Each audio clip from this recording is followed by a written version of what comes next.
This set of asanas and pranayams is for beginners and very, very simple to perform. It opens the joints and makes the body flexible. So the progress is in your hands. Regularity is the key word. I've always insisted that regularity is what will make you benefit from these asanas and pranayam. So make a beginning and start gaining. Stand with your feet slightly apart. Clamp your hands over your head. Now inhale and go up on your toes, raising the heels and hands simultaneously. Stretch out completely. Feel the stretch in your lower abdomen and calf muscles. Maintain the stretch. Keep pulling yourself up. Hold your breath in the extreme position. Slowly come down, exhaling to the starting position. Repeat this 5 times. A slight variation to this is keeping your hands by your side and raising them and joining the palms above your head. Maintain the stretch, pulling the hands upwards. You will be inhaling while going up and exhaling while coming down.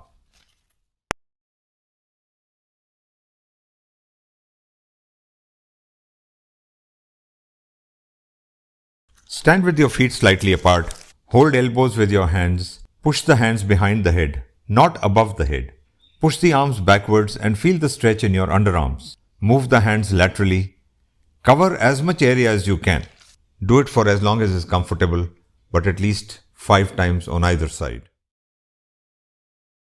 A variation to this is to hold your wrists instead of your elbows and move the arms as far to the sides as you can. Maintain the position of the hands behind the head, not above the head. This will again open up your shoulder joints. Place your palms on your shoulders and rotate the arms as shown. 5 times in one direction and 5 times in the reverse direction. Ensure that you bring the elbows as close to each other in the front. This will happen only when you make a big circle with the movement of the arms, the fulcrum being at the shoulders. Stretch your arms in front and place your knuckles together. Rotate your wrists 5 times in one direction and 5 times in the reverse direction. Don't bend your arms at the elbow. Keep the arms stretched out while performing the rotations. You'll feel the stretch in your shoulder blades when you do this. Keep your hands stretched out, fingers pointing upwards. Pull the fingers towards you with your other hand, putting the pressure at the wrist. Then point the fingers downwards and pull again towards yourself. Repeat with the other hand, 5 times with each hand. Fold your hands at the elbows and put your palms together and rotate 180 degrees in front of you. This is in preparation for the next posture that we are going to show you. Fold your hands behind you and turn the wrists 180 degrees as shown and push the hands up along the spine. Push your shoulders back. This will open up your lungs and your shoulder joints. Breathe deeply in the extreme position and hold for as long as comfortable. While coming out of the position, bring your hands down and then open your palms and shake them to release any strain to the muscles.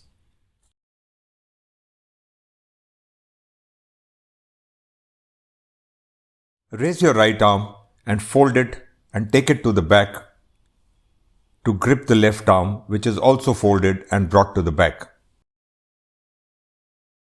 Now change the position of the hands, then take your left arm up and your right arm behind you, gripping each other at the back. Breathe deeply in the extreme position. This will open up your lungs and also loosen up the shoulder blades.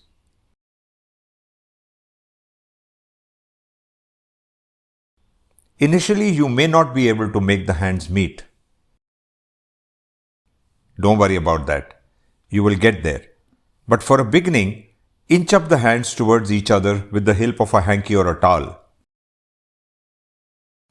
Soon you will be able to grip them as shown.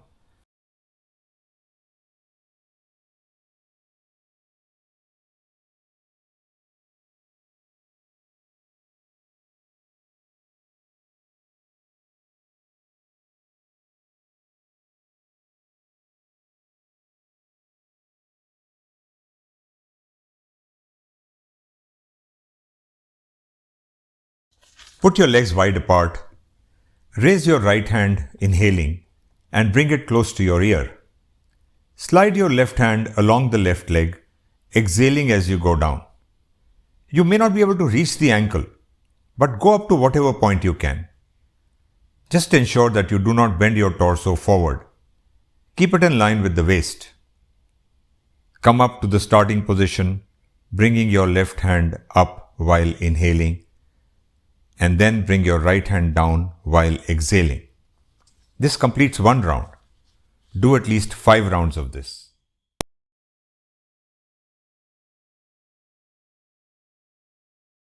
Sit down with your legs completely stretched out and support your body by placing your hands behind you. You could do this sitting on the mat on the floor or on the bed or on a sofa. Now just move your toes towards you and away from you. Push them to the extremities. Hold for a few seconds in the extreme positions. This is one round. Do at least 5 rounds. Now push your ankles as far down, pushing your feet towards the floor. Then bring them towards you, pulling them and stretching them as far as you can. Hold for a few seconds in the extreme positions. Repeat at least 5 rounds in each direction. Now put your feet together and rotate them.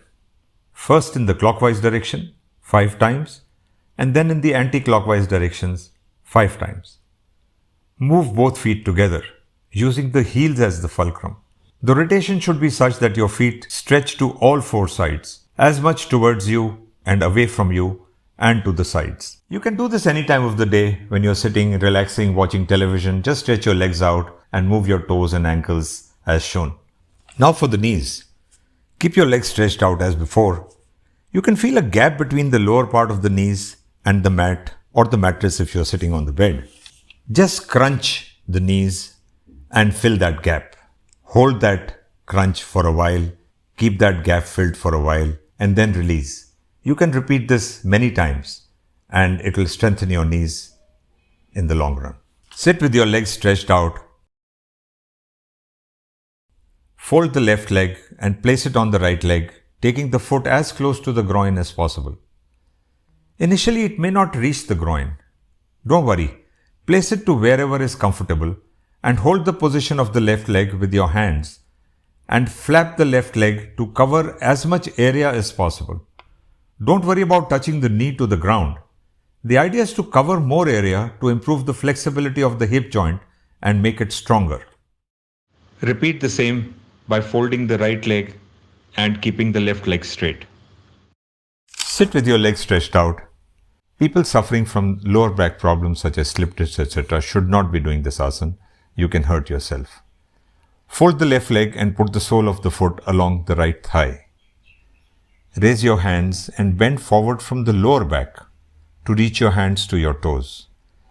In case you cannot reach up to your toes, grip your hands wherever you can comfortably reach and hold your leg at that point.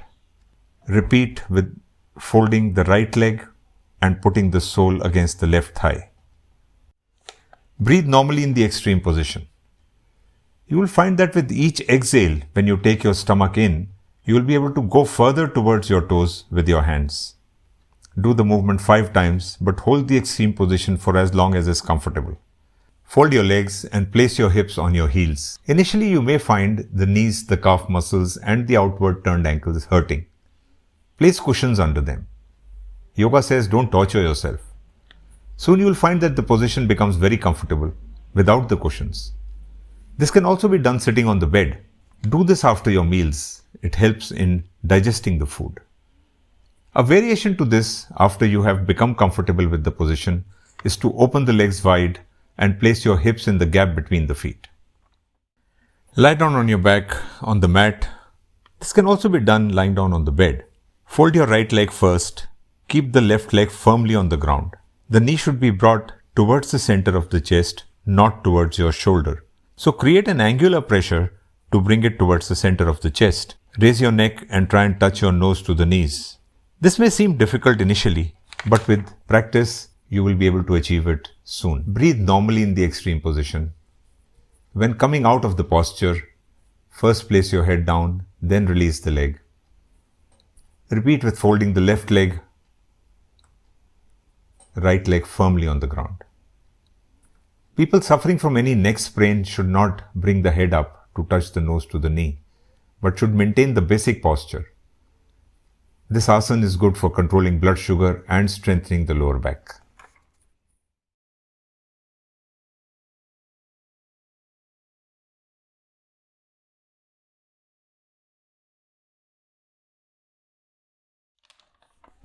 Lie down on your stomach with your face down. This asana can also be done lying down on the bed. Place your hands under your thighs. Raise your left leg first, keeping the right leg firmly on the ground. Bring it as high as possible. Hold for a few seconds and take it back. You can inhale when you're bringing the leg up and exhale when you're taking it down. Repeat 5 times, alternating the legs. This will help in strengthening the lower back.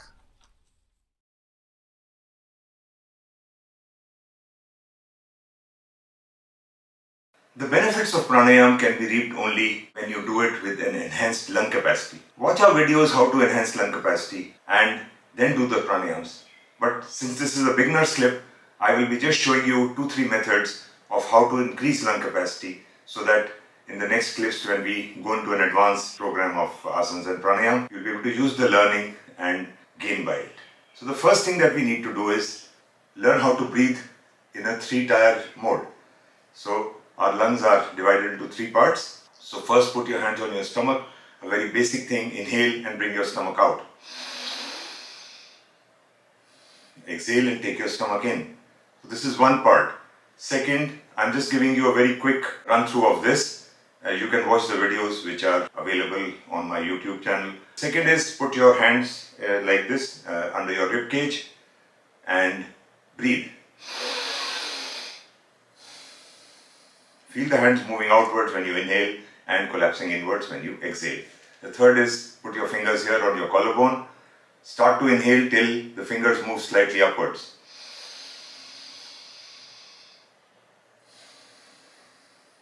They will drop down when you exhale. So learn this process of 3-tier breathing, yogic breathing, and increase your lung capacity. The second one is of step breathing. So when you start breathing in steps, we will always remember that we will breathe only through our nostrils. So when we start doing step breathing, do it like this. Put your hand like this so that you know how many steps you have climbed up and you're breathing. And you will find that each day as you go along, you will be able to increase the number of steps that you take in inhale and exhale. So let's do 6, which is a very comfortable number to achieve. So let's do it like this. Exhale 6.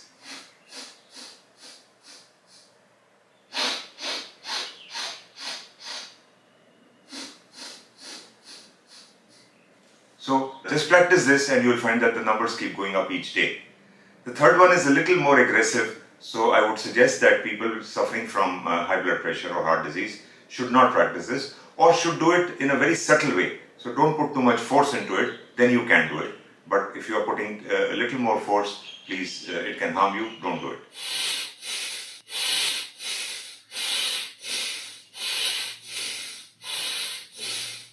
I've shown you the slower version of doing Bhastrika. And you must have noticed that my stomach comes out when I'm inhaling and my stomach goes in when I'm exhaling. So we can increase the speed, we can increase the numbers depending on our own capacity to do Bhastrika. So I'll show you now the faster way, the faster speed of doing Bhastrika.